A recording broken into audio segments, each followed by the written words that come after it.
Welcome back, everyone. We are your vaccine authority, and the calls to pause the Johnson & Johnson vaccine are certainly creating a speed bump in the battle against COVID-19. Joining us now to talk about this is Dr. Jeannie Kenkare, the Chief Medical Officer of Physician One Urgent Care. Dr. Kenkare, thank you so much for being with us.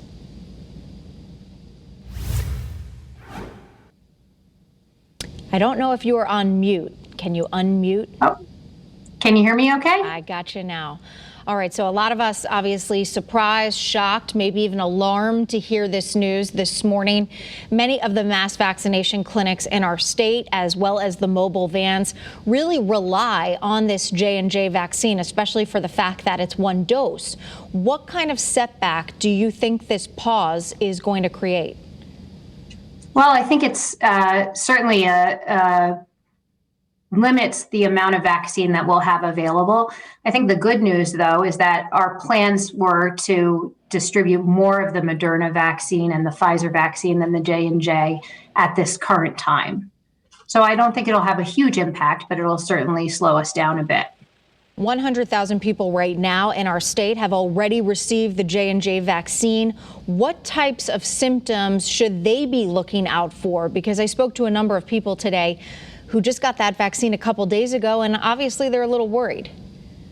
Sure. So my understanding is that the women that were found to have this type of clot had a cerebral venous sinus thrombosis. So it's a clot inside the brain, and that causes symptoms similar to a stroke. So symptoms of headache, severe headache, visual changes, any change in muscle strength on one side of the body or in the face would be signs of a stroke or potentially that thrombosis.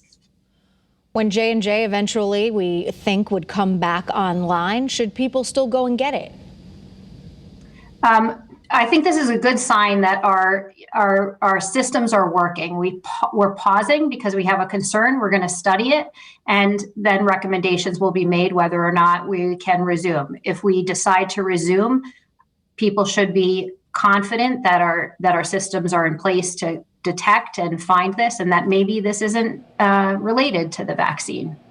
Should people keep in mind also, this is 6 women out of 6.8 million people who have received this vaccine. And in no way does it minimize what has happened to those 6 people. But does that put it in perspective that many people are getting this vaccine and having little to no severe reaction?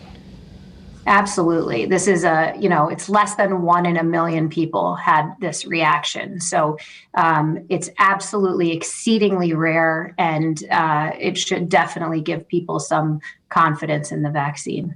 All right. Well, we appreciate you being with us today and for answering all of our questions. Dr. Kenkare, thank you so much. Happy to be here. Thank you.